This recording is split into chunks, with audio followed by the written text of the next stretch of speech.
Visualisation d'Ostara. Imaginez des nappes phréatiques en ébullition. Un volcan éteint, devenir de plus en plus chaud, se liquéfier de l'intérieur, bouillir.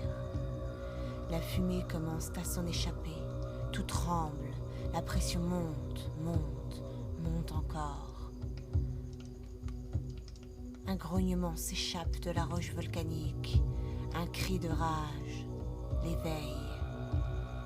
L'énergie se développe à l'intérieur de cette cheminée, la poussée, le soufre, la lave monte comme la bile brûlante.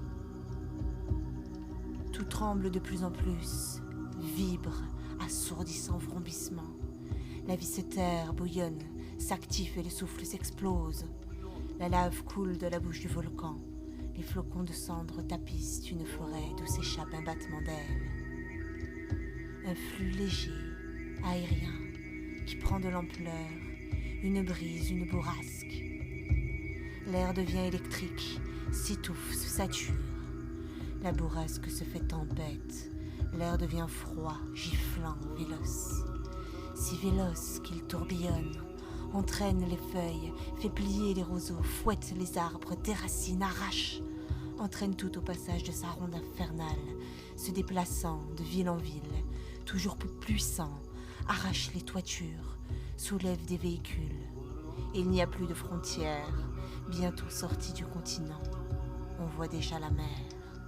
La mer gigote, s'agite en petites vaguelettes sur les rivages, la vie s'agite en son sein, un requin dévore un poisson clown.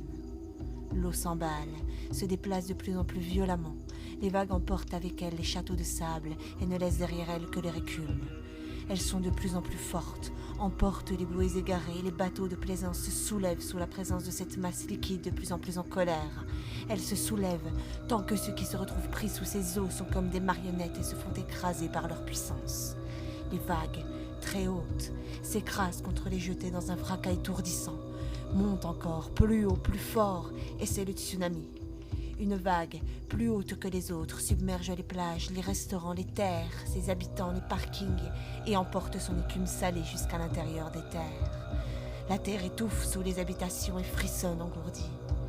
Le bruit incessant la tire de son ensommeillement, elle s'éveille, elle bouge, tire sur les montagnes qui frémissent. La terre se redresse, un sursaut, un hoquet de colère, que se passe-t-il ? La folie prend le monde. Une onde parcourt la terre, une déchirure, une fissure qui s'étend sur quelques mètres et s'ouvre sur un monde sourd, aussi profond qu'ancien.